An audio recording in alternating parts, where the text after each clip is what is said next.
heads up. So like, if you have questions in between, please feel free to like this can be open, interrupt, raise your hand, shout out, whatever. Yeah, I got about maybe 45 minutes worth of content, so we have plenty of time for Q&A. I want to make this open. So humic and fulvic acids, this is the topic I presented at No Till on the Plains on Tuesday. And Nick, can you turn on like one? I'm gonna go to sleep if you turn off all, you keep like one on? Or like a back one?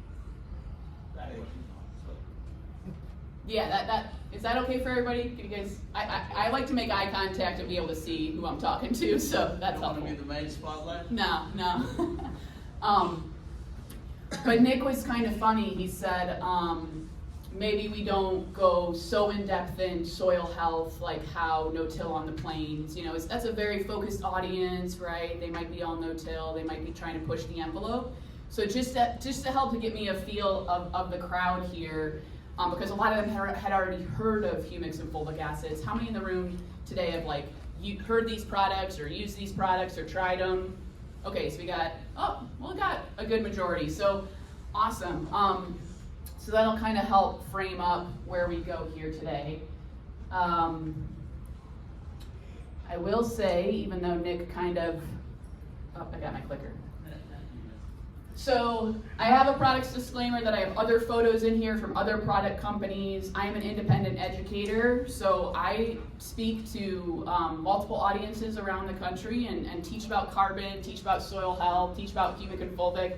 So I'm non-biased to the company, but on behalf of today, it was Nick, and he sells and represents Carolyn Wind Biologics fulvic acid and their humates and fulvics.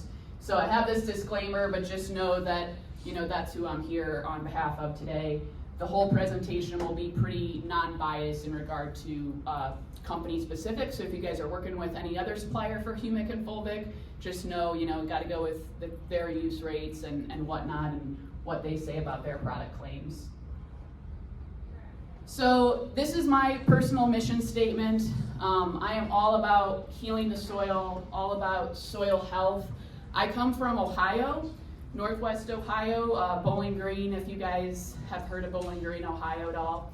It's about an hour south of Detroit, Michigan. That I'm hoping that it's the Detroit Lions versus the Chiefs in the Super Bowl. So if that happens, that would be kind of fun.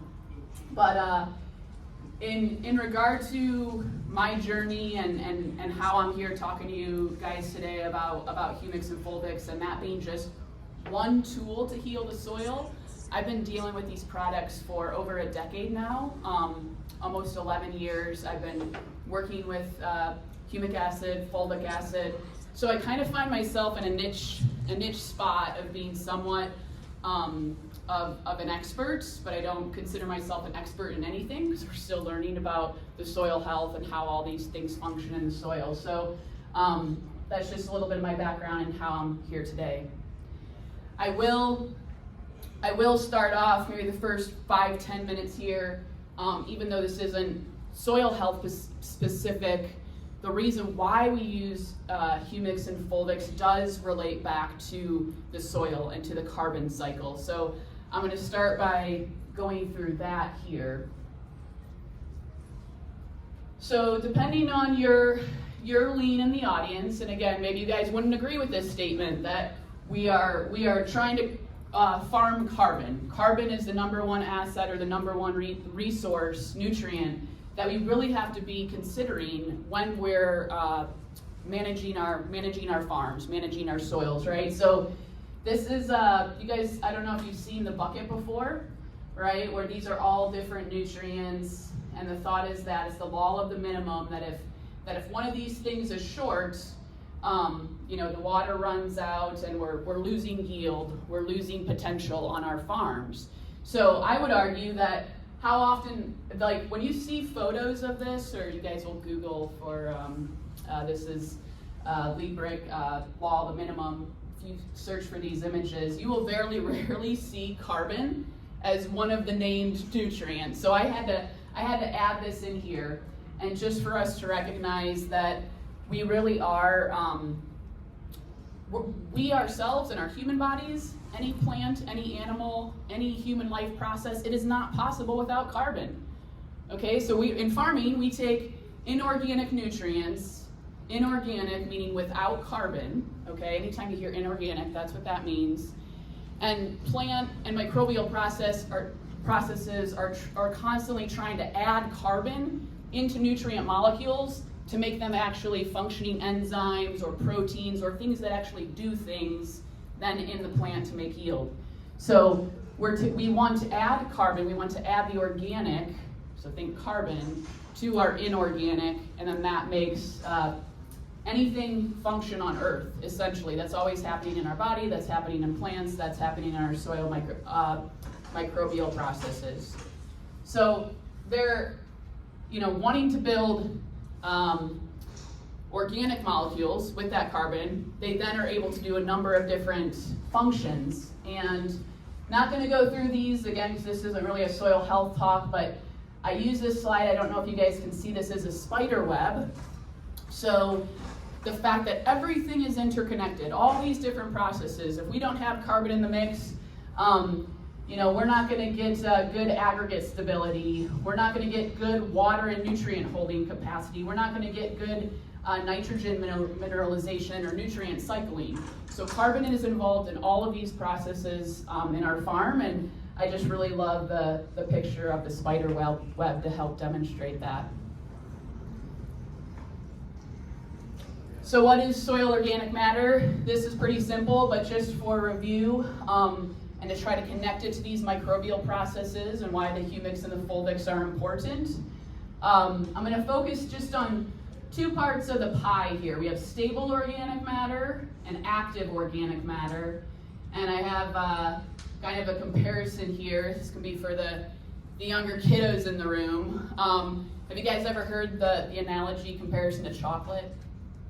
Soil organic matter to chocolate, and you guys like chocolate, right? Yeah? So the darker organic matter, the more stable organic matter is going to be darker in our soils, right? More like a dark chocolate, whereas the active portion is more like a milk chocolate. It's a lighter brown, might have lighter soils, lighter textured soils. So active is always trying to be turned over into stable organic matter through microbial processes. And this is kind of a better image of that. We start with active up here. This is where we get our fresh residues. We have, we took the crop off, right? We have the crop residue in the field. We're gonna, maybe we're gonna let it stay out there all winter. Well, what's gonna happen? Hopefully some microbes are gonna start working on that and breaking it down, right? And we're going through this cycle. This kind of doesn't cycle quite like a circle, but whether it's a matter of days to months to years, it's trying to get into stable organic matter where it'll be held in a stable form, and that's the point then where it can help add the carbon onto our inorganic nutrients to then have active function to help our roots or our plants. Okay, so the engine. And I have this little fire picture here because this really is the engine behind all that is our soil microorganisms and their metabolism and trying to turn over that active soil organic matter to more stable organic matter, okay?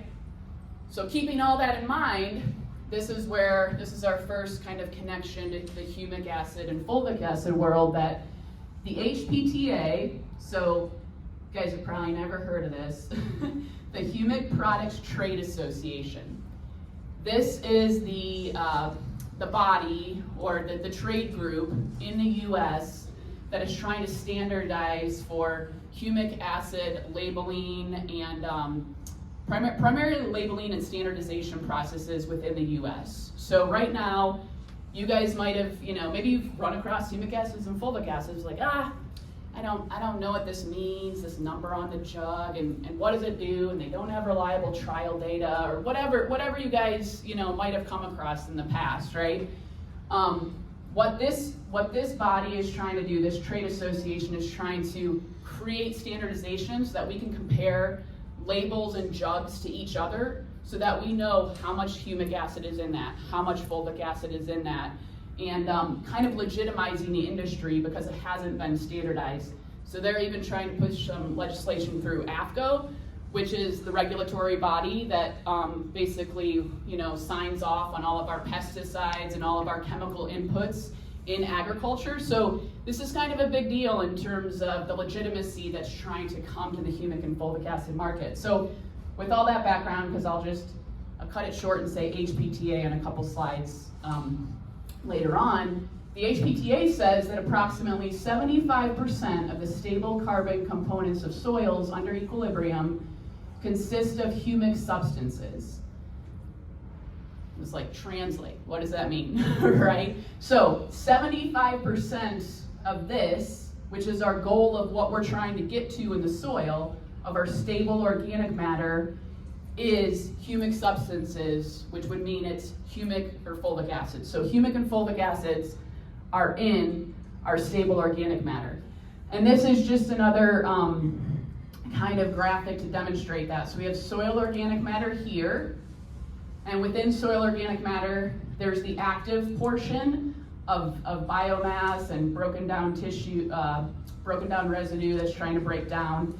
And then we have the humus, which is more of the stable portion of the soil organic matter. Within humus, there are non-humic substances and humic. 75% of those are humic.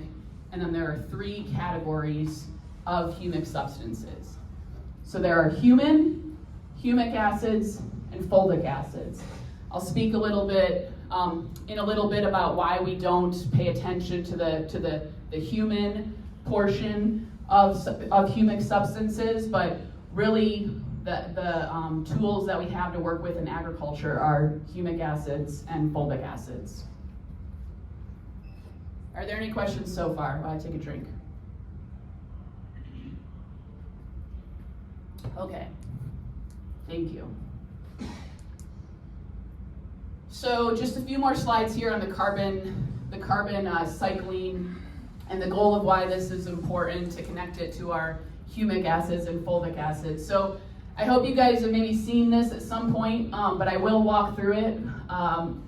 So what are we doing here? We're cycling carbon.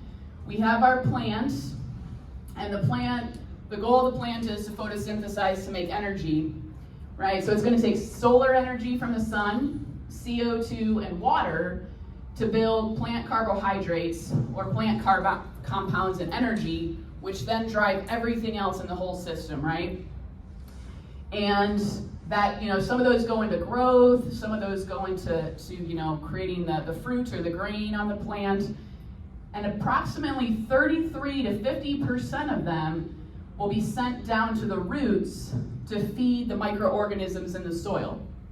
Okay, that's pretty incredible. What would give away 30 to 50% of its energy if it weren't actually getting something in return, right? So there's some beneficial symbiotic relationship happening here for why the plant would send all that energy to the roots. And so I actually had to change this slide. How many of you were here yesterday? I see a few faces.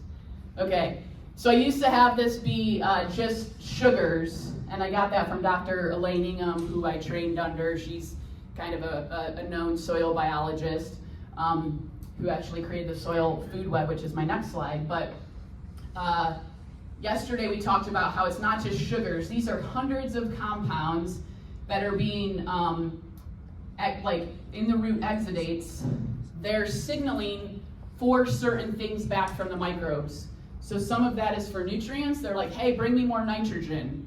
Some of it is for plant defense compounds and different hormone activity and other plant protective properties, in which the microorganism then is able to signal and turn on and off certain things to help make that plant get what it needs, okay? So there's just this whole world of activity happening down here, which I think when we really wrap our heads around that as farmers and advisors, it just kind of blows everything up, right? And this is what we're trying to wrap our head around with how do we manage for soil health?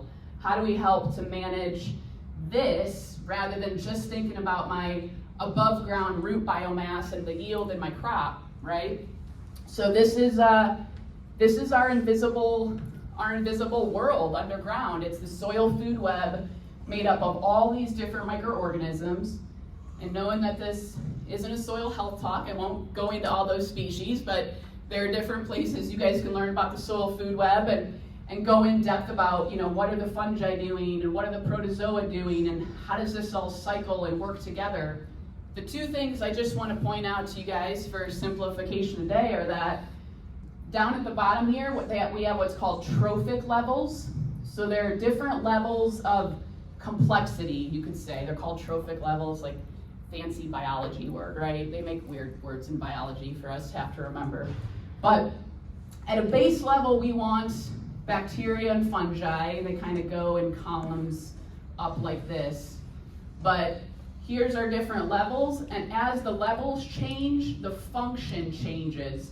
So the more levels you can have, the more different soil functions you're kind of unlocking by allowing those microorganisms to turn on and to kind of play into that plant-root interaction system.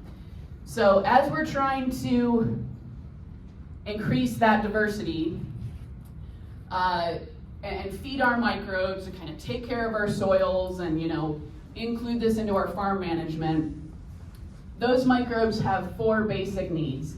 Now this is my take on it, and you guys can tell me if this is a good acronym or not, okay? So this came to me last year. I was like, I need a better, simpler way to help farmers remember this. I worked with, maybe dozens of growers last year between Kansas and Nebraska and Oklahoma and Missouri, and most of it would be like some phone calls, some Zoom calls, because I live in Ohio, but I did have some in-person visits. I'm hearing things like, my nitrogen, it's just my nitrogen doesn't work anymore. Well, can you help me figure that out? Why isn't my nitrogen working? Or, they're describing challenges with herbicide-resistant weeds, or they're describing challenges with, the drought, right? How little water we've had here in this region. And so, whenever I get a question like that, I come back to this. And I want to really empower farmers in this room or ag advisors, like, can we kind of be thinking about this top of mind? Because if we don't have this acronym, that's where we start to see breakdown in the system, okay? So the acronym AWTF. So it's like the A can be like or but it's like A, like what the, right? So I won't say the cuss word, I'm being recorded.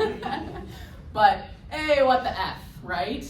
And if you guys can kind of think of that in your heads, I'm walking through, walk through your fields, observe your crop. Do I have enough air? Is there enough air circulating in that system? Do I have good gas exchange? Do I have a problem with compaction in my field? The W is for water. Last year you guys didn't have any water. So no matter what the, advice might be, if we have water limiting the system, this might not work very well. The T I have for temperature, but sometimes you'll see it like shelter and good soil aggregate structure, but like a protected soil surface. Okay, that's kind of with like keeping our soils covered with a living root, good soil structure, good aggregates. And then the F is for food. And I would argue that if we really don't have, good air, good water, your temperature range for microbes, they want to be happy between 50 and 80 degrees. So if you guys are below or above that, it could be like, you could be doing everything else right. If it's a 100-degree day, your microbes have turned off. They've shut down. They need to take a break. They're going to sleep. They're slowing down. It's not that they go away and disappear. It's just they're not going to be on and doing as much work for you that day, okay? So you could be doing everything right, and I'd say the top 3 are most important, but then food is where we as managers can kind of influence this system and be adding supplemental spoon feeding or these additives that will actually help feed the microbes and encourage them to grow. So again, for those of you who were here yesterday, after Joel Williams spoke and broke down the nitrogen cycle in just really profound ways, I thought about I should delete this slide or take it away because this is way oversimplifying it, okay, compared to what we heard yesterday. But I'm going to keep it in because it helps drive a couple points home. And I guess I just say that because Joel's an incredible educator, and any profound soil microbiologist would probably rip this apart. But this is really good to help teach farmers how this is working on a simplified level. So everything on planet Earth, you, that wall, the trees outside, the grass, anything has a carbon and nitrogen ratio. So that's what we see over here. Carbon nitrogen ratio, that's just what percentage that organism needs to be reproducing and like pop cells and microbes to reproduce. So you'll see that bacteria here are 5-to-1, and as the organism gets more complex, so as we get more complex in our trophic level, the carbon gets higher, okay? And we're trying to build complexity in those trophic levels, so we're gonna want some more of, these more complex critters in our soil. So protozoa 30-to-1, nematodes 100-to-1. What do we notice, what do you guys notice about that? For all these ratios, there's only one nitrogen. So there's always more carbon than there is nitrogen, okay? So that's point number one. Point number two is that the higher levels will feed on the lower levels, and that's how nutrients are cycled. So in an example, say a protozoa that needs 30-to-1, it's going to eat some bacteria. If a bacteria is 5-to-1, it's going to need to eat 6 of those bacteria to get its 30 carbon. So now we have 30 carbon, but at that time then it has, so you take 6 times 5 is 30, 6 times 1 is 6. Well, it only needs 1 nitrogen. So there's 5 extra nitrogen. What is that microbe going to do?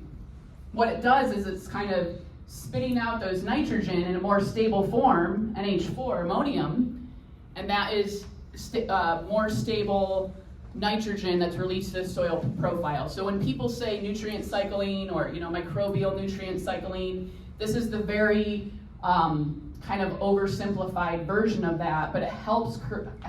This is where it will, people will say, oh, well, when nutrients are in the organic soil organic matter, the more stable soil organic matter, they're in more of these forms where they're not going to be lost to the soil rather than like urea, as an example. So that's point number one. We want our nutrients in more stable forms. Point number two is that if we were going to put out a bunch of nitrogen, we're going to make a nitrogen application, okay? Say we're going to put on 100 pounds or something. Well, that's a bunch of nitrogen food. Those microbes are going to be really happy. They're going to take that nitrogen. They're going to want to reproduce. Well, they're going to need some carbon to reproduce. Where are they going to get that carbon from if we don't put a little bit of carbon with that nitrogen? Okay, so that carbon has to come from somewhere. And this isn't like large amounts that we would be pulling down in our soil organic matter in our soils, but if we already have low CEC soils in this region, or we're struggling with building organic matter or we're seeing loss of soil structure and soil aggregates, this is where it is pulling down on that carbon from somewhere. It's most likely coming from our soils, and so is that creating a drawdown on carbon, okay? Again, really minimal. It's not like we're losing like percentage points of soil organic matter here, but over time, if we keep doing that, we're pulling down on carbon. So we have a lot of sandy loam soils here. We can be losing carbon to tillage. We can be losing carbon to that process that I just described. And we're also, we're taking carbon off of the crop, 43% carbon by weight in a corn crop, according to Michigan State University. So there are different places in the system. Carbon has to be cycling constantly for anything on anything on Earth to happen, right? But we have to be thinking, how are we putting that carbon back in, because it is moving in the system. Okay, so now we're going to get to humic and fulvic acids. Thanks for the introduction. Hopefully sets all this up, that you guys will understand why I just gave you that. So, humates. These are compounds that are dug out of the ground. There are mines.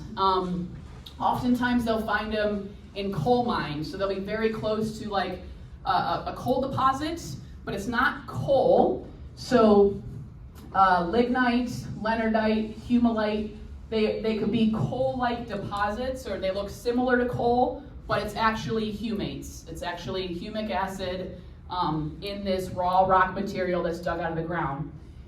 They come from highly compressed, decayed plant matter. Like this is the stuff of the dinosaurs, okay? These mines and these deposits are millions of years old. They've sat there for a really long time. They've been compressed over time. And so that it's just old plant matter that's been compressed and decayed and is buried under the earth.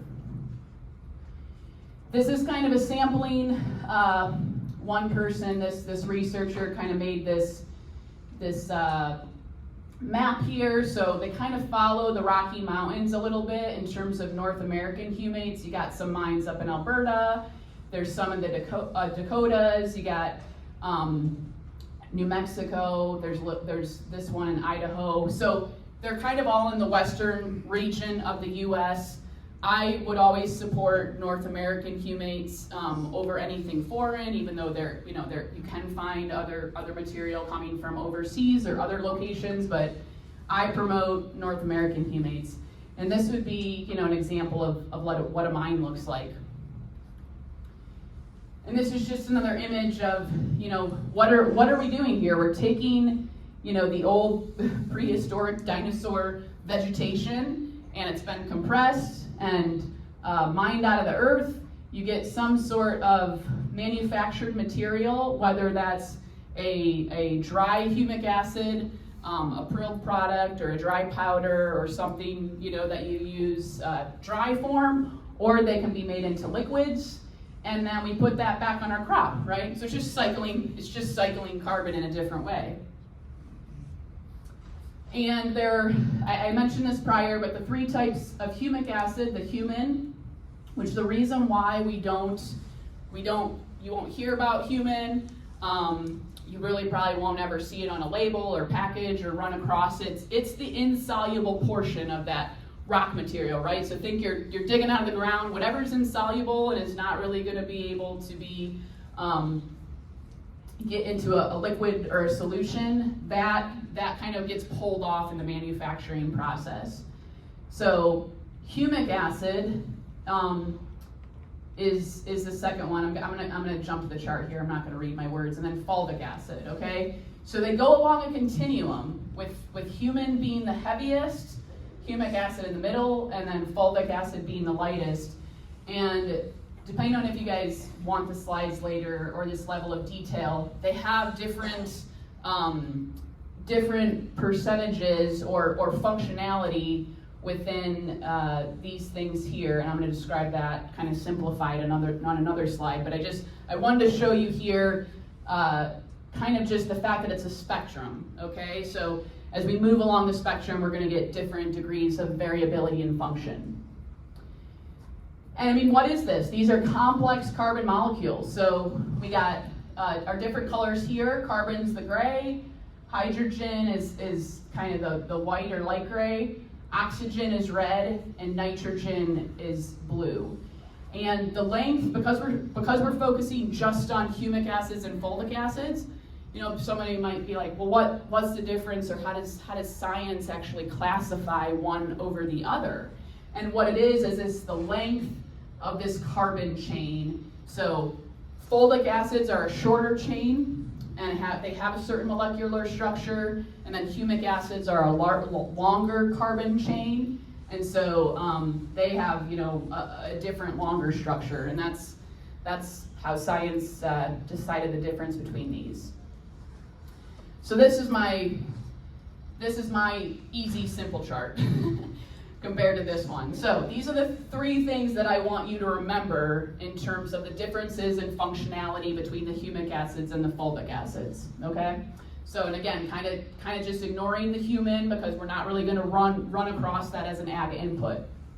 So first, I just mentioned it, but the molecular chain length increases as we move from fulvic to humic. So fulvic acid, the shortest chain, the smallest carbon molecule that we have to be able to put out on our crops.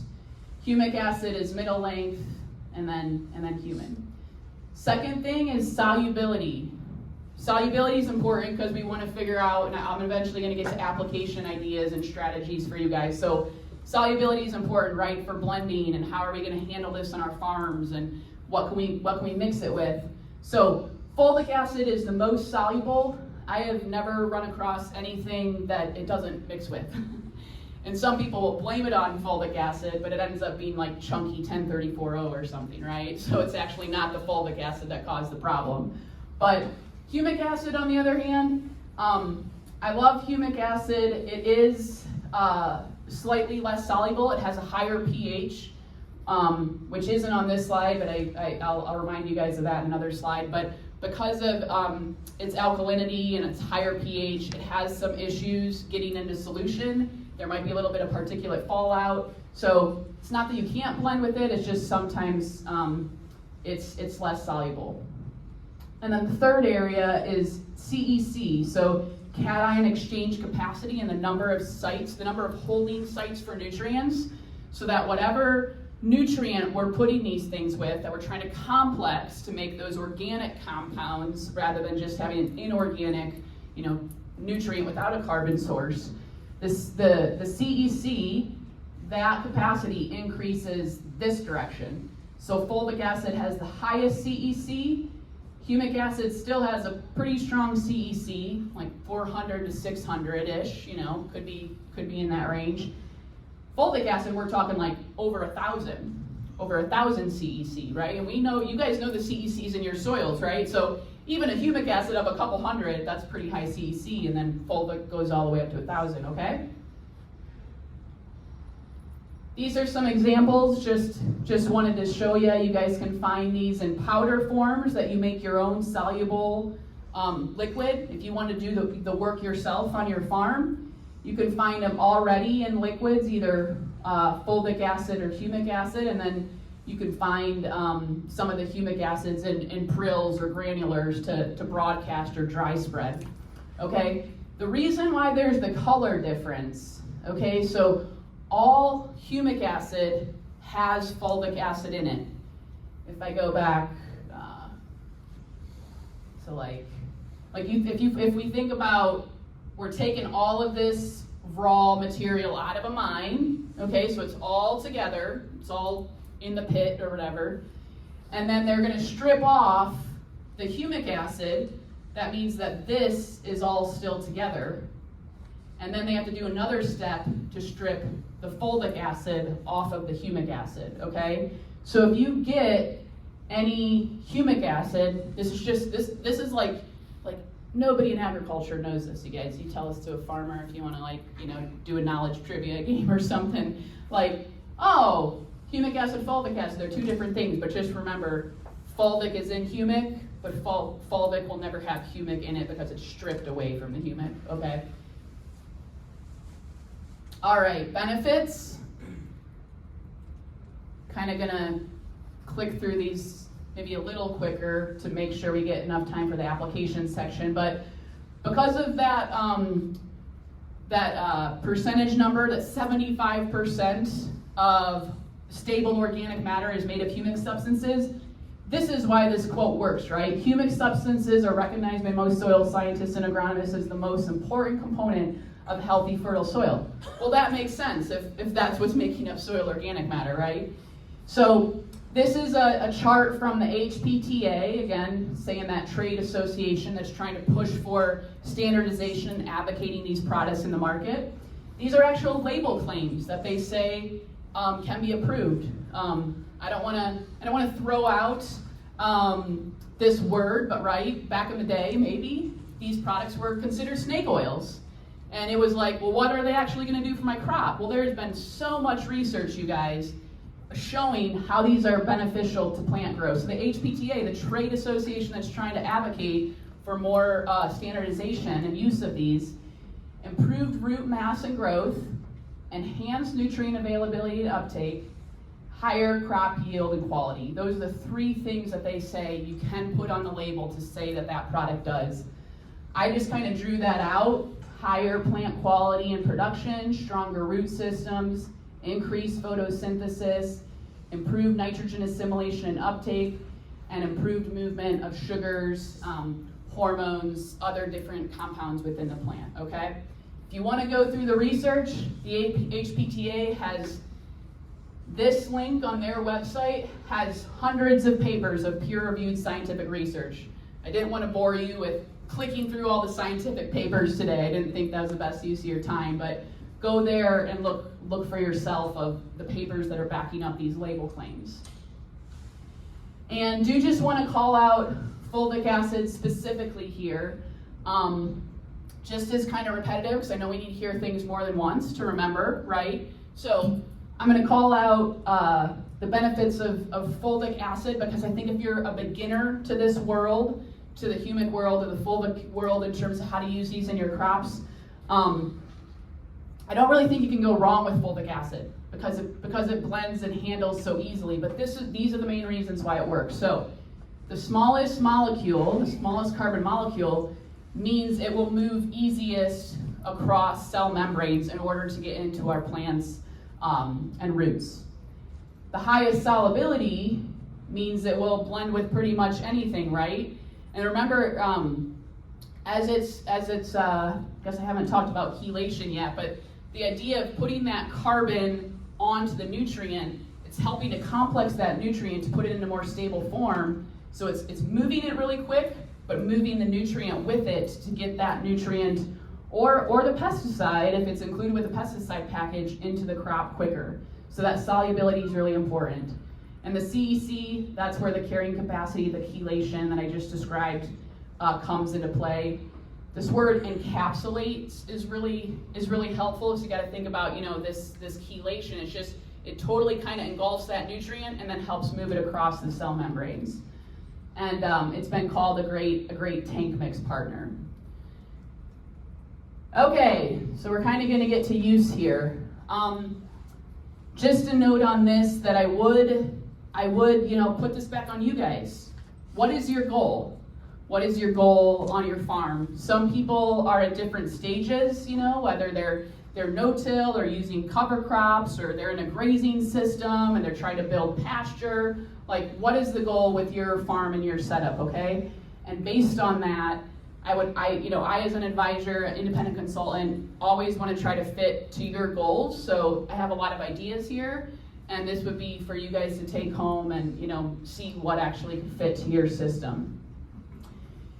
So this is just kind of my fun slide, because depending on what your goal is, it's because I've heard a lot the last few days hanging out in Kansas. You guys are fun farmers. Got a lot of different scenarios and people sharing what their goals are, how can I use it, and I always have come back to, well, are you putting nitrogen out? Because if you're putting nitrogen out as a farmer, I would challenge that as best friends, because of that microbe math that I described earlier, we're always going to want to put a little bit of carbon in with that nitrogen to help make it more efficient, okay? So that's kind of like, even if you don't do anything else and you just kind of take that away from today, I would encourage that.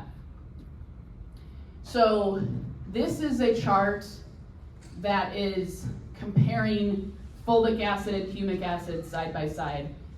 And I have gone through most of this already, but I'll just go through each of these here. So I mentioned pH. Fulvic acid is on the acidic side. Humic acid is a little more alkaline. So that translates that we know solubility, blendability then. Fulvic acid can blend with pretty much anything because of that acidic pH. And humic acid might be dependent on the sourcing of that product. I mean, there are some soluble humic acids that I've run across with, but you just got to be a little more cautious, okay? And especially with working with any of our pesticides like glyphosate or something that needs a higher pH, or a lower pH, because it's more sensitive to any alkaline in the tank mix. Just be sensitive there. Somebody came up to me at No Till on the Plains and actually wanted to correct me after the fact because he said he blended humic acid with all of his glyphosate, and he had the pictures on his phone to prove it, how it was a better kill. So I'm not saying it couldn't work, I'm just saying to be sensitive to that. So carbon chain length, fulvic acid is shorter and humic acid is longer, depending on your guys' interests and goals. Longer carbon chains feed soil fungi. So if you guys are interested in mycorrhizal fungi, if you want better digestibility of your crop residues, maybe you have a really hard time having your corn crop break down, corn stubble is puncturing your tires or something, something like this, these challenges, it's going to be feeding the fungi, cellulose digesting fungi, that humic acid will work better with. That CEC range, I kind of already mentioned that, but fulvic acid has more carrying capacity. Application, so you can put fulvic in furrow or hit the soil, but it's really amazing with any foliar application. So a foliar nutrient application in with any of our pesticides, and I'll explain that in a little bit as well. Humic acid, better for that direct soil contact if we're trying to feed some of our more complex soil microbiology. I've seen good results with the soil. The rates, that's going to be dependent on product obviously, but fulvic acid is a little lower use rates typically for the most part, and humic acids you can see anywhere from like a half gallon to a couple gallon, again depending on your goal and how you're putting it out there and the product. And in with pesticides, you're going to see really low use rates of fulvic acid in with our pesticide or spray tanks, because at that point we're really just using it for the chelation effect to help get that chemistry into the plant quicker. So I think that's everything on this slide. Okay. So where are different places that we can use this? So obviously on lower CEC soils, where we're trying to hold more nutrients and increase carrying capacity. This just showing our range, right? We're only, our soil CECs, even if you guys are a little heavier with some sandy clay loams, or if you guys have any of any clays, right? We're going from the 30s, right? Whereas the CEC of these products is starting in the low hundreds and increasing from there. So we're just adding more exchange sites for those nutrients to hold on to and be closer to the root or the shoot system. Secondly, this is my big one, the right microbe math and the carbon nitrogen ratio, right? And our best friend's analogy of carbon to nitrogen, okay? So anytime we're putting out nitrogen, like if you guys have everything else good in your system and you're this amazing, farmer who doesn't have any problems and no complaints, and I don't think I've ever met a farmer like that, but say you still had everything super dialed in, I would still encourage you, well, have you tried putting a carbon in with your nitrogen? Have you tried to make that nitrogen use efficiency a little bit better with adding a carbon? So one suggestion, and this would be for cost affordability. If you're like, well, great, I would love to do that, but I don't want to increase costs. I don't want to spend any more on my nitrogen or any more on my application program, nutrient application program. So the first thing we have to do with nitrogen, this is it's a touchy subject, right? But I'd heard a speaker a couple weeks ago, and they were just really driving home the point. Well, do you guys know that you're using an optimal nitrogen rate already? Like, is everybody super confident? Like, nope, I'm not over applying.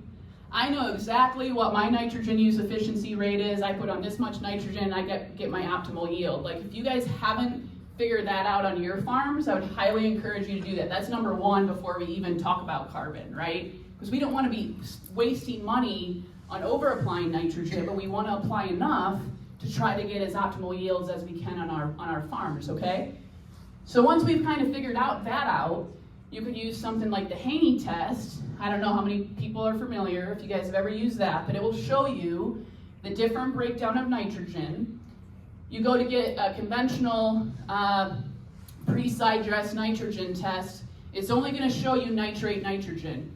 It's only showing you one form of nitrogen that the plant can take up, and the plant can actually take up 3 forms of nitrogen. And that's what the Haney test does. It's showing you that the amount of nitrate, the amount of ammonium, and the amount of amino acids that are available for crop uptake, okay? So oftentimes you'll get a number back which shows the difference between what a conventional test would show you and then what the Haney test says, because why? Because we're getting those 2 extra buckets of inorganic and amino acids that the plant can take up.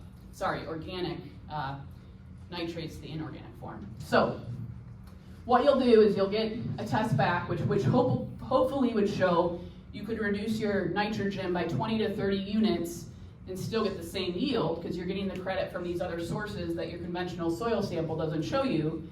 And then could you replace the cost of that nitrogen with the cost of a humic or fulvic acid? So that's a strategy for you guys to maybe consider if price and input cost is an issue, and if that's hindering you from trying some of these, humics or fulvics. Another thing that humic acid does is that it will inhibit the urease molecule in your soil, so you would have less loss of nitrogen by urease. So in this diagram, the nickel, this light blue, this is the urease molecule. And nickel, the humic acid will sequester the nickel so that it would be unavailable for the urease molecule to be active and kind of be reproducing in your soil. So that's kind of cool, right? It helps kind of inadvertently prevent more nitrogen loss just by applying humic acid. This is a recipe from Graham Sate. This is kind of use at your own like in a trial. Don't like put this out on like 1,000 acres without trialing it first. But Graham is a great guy. He's out of, that's how actually Nick was describing, we think we first met at a Graham State conference 10 to 12 years ago. So he has this little recipe. You guys can feel free to try it, but it would help to lower nitrate levels and prevent nitrate accumulation, which nitrate has to go through many steps in the plant to actually get to more usable forms that your crop wants. It's kind of a resource-intensive form of nitrogen. We still need it in a certain amount, but if you have too much nitrate accumulation, your plant's not happy because it's trying to expend more energy to convert that into ammonium and amino acids. So this can help balance out your nitrogen. There's also, so I mentioned the mycorrhizal fungi earlier, but in terms of nutrient use efficiency, mycorrhizal fungi provides phosphorus to your crop. Anybody know that? Like, if you're like, well, why should I care about fungi? Why should I care about mycorrhizal fungi? This helps solubilize phosphorus from the actual minerals that are in our soil. So if we're low on soil fungi, we're not really tapping into that natural mineral phosphorus solubilization that we can get from the soil system. So what we could do is we could feed our soils with humic acids to encourage these fungal populations and potentially begin to cut back on some of our phosphorus sources, MAP, DAP, or 1034O. I'm not anti-fertilizer, you guys, okay? Like, I know I'm like talking about nitrogen cutback, and now I'm talking about phosphorus cutback, and you're probably like, geez, this girl doesn't want us to put any fertilizer on our crops. I'm not saying that, okay? We're in this kind of cutting-edge world in agriculture where I think to become more efficient and to kind of push the envelope as producers, we need to increase our efficiencies, right? And that's the world that, if we're not already in it yet, it's coming, okay? And so in order to be more efficient, at the end of the day, it actually puts more money in your pocketbook, right? Because you're gonna get a higher ROI on less input cost. But if we can drive the microbial system to do some of that work for us and not spend as much money on, say, nitrogen or phosphorus, I think everybody should be excited, as long as we're still getting, same or better yields, right? So when we don't have, so what happens when we put out a really soluble form of phosphorus? Say we put 10 gallons, 5 gallons, I don't know what your use rate of 1034O is here, but I've heard some ridiculous numbers last year working in Kansas, and I'm like, all right, that's cool, that's what you guys do, Do you know when you put out that much soluble phosphorus, that will turn off your soil mycorrhizal fungi from working, because if there's soluble phosphorus in the system, they're like, there's enough. I don't need to go to work. They can just be lazy because we already dumped enough soluble phosphorus in the system that they're not triggered to then have to go do the work to get it from our raw rock, what's in your soil profile, okay? So that's how that's working with, when we put on too much soluble phosphorus, we're actually not then getting any benefit from the mycorrhizal fungi, really.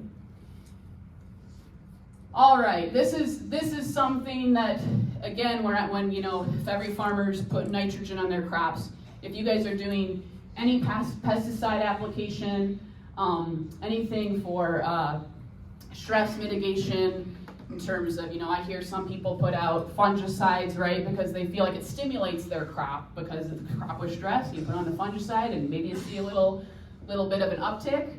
So what the fulvic acid is doing, I kind of mentioned this earlier, but again, this is the picture of the chelation. So this claw, chelation, it will wrap around whatever the molecule is and then help carry it.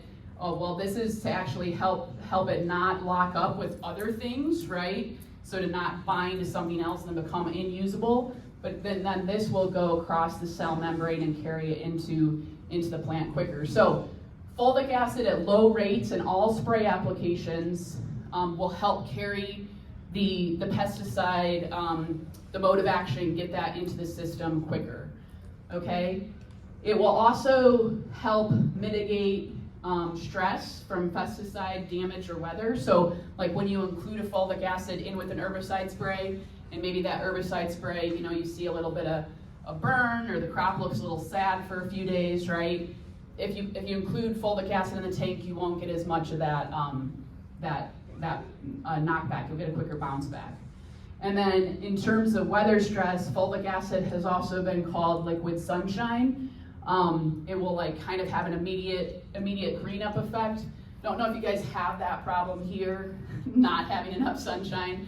I do in Northwest Ohio, where I come from, because we have a lot of cloudy days. But if you guys did run across cloudy weather, fulvic acid in the tank could help with that. Oh, okay. So then you can also put humics and fulvics in furrow.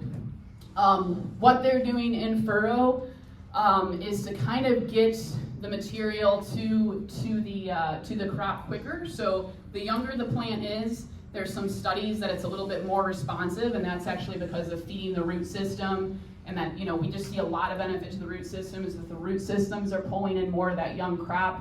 That actually then sets your plant up, your crop up for a higher yield later in the season, right? So there are a lot of things happening super early in the season, even when the crop's really small, that's set up for yield later in the season.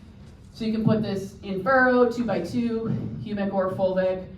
Fulvic acid, this is something that might be of interest if you guys are dealing with alkaline or high pH soils, high salt soils, is the fulvic acid, because of that lower pH, it will lower the pH of the immediate environment where it's going in, right? So if you're dealing with alkalinity or salt issues, it kind of creates a buffer and a different zone there. Our plant roots are actually exiting, acids as well, right? So they're changing our root zone and trying to make a lower pH environment as well. But just knowing that the humics and fulvics can help buffer any issues, any toxicity issues. Won't cure everything. I've seen a couple soil reports that it's you might just not want to be growing in that soil. That needs a little bit bigger of a remediation, right? But in a situation where we're still trying to push a crop can still grow, these things can help buffer and improve the immediate root zone.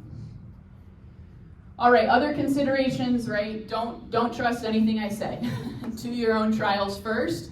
Start small. I always encourage growers to do their own trials. I've been able to see with use of these products a 2 to 3 return on investment, and you guys should have some sort of standard for yourself when you're trialing a product, hey, how good does this do for me, right, on my farm? Am I getting a consistent ROI? Handability, this is another reason why I'd want you to use it yourself, is make sure it's easy to use, make sure it fits your program. None of these things, the humics and fulvics, are changing. We're not changing management. We're not asking you to do anything super radical or super different, right? It's an add-on to what you're currently doing. So we're not asking for much change, but it needs to still work for you. 2 ways, if you guys are really into testing, that you could test if it's working immediately is you could come out and test with a refractometer 24 to 48 hours after foliar feeding, and you should see improvement in the Brix levels within that quick a time frame in your crop response. And then if you are into Haney testing, if you test 5 days after application, you will most likely see increase in available nutrients within the crop because of what those carbon compounds are doing in the root zone.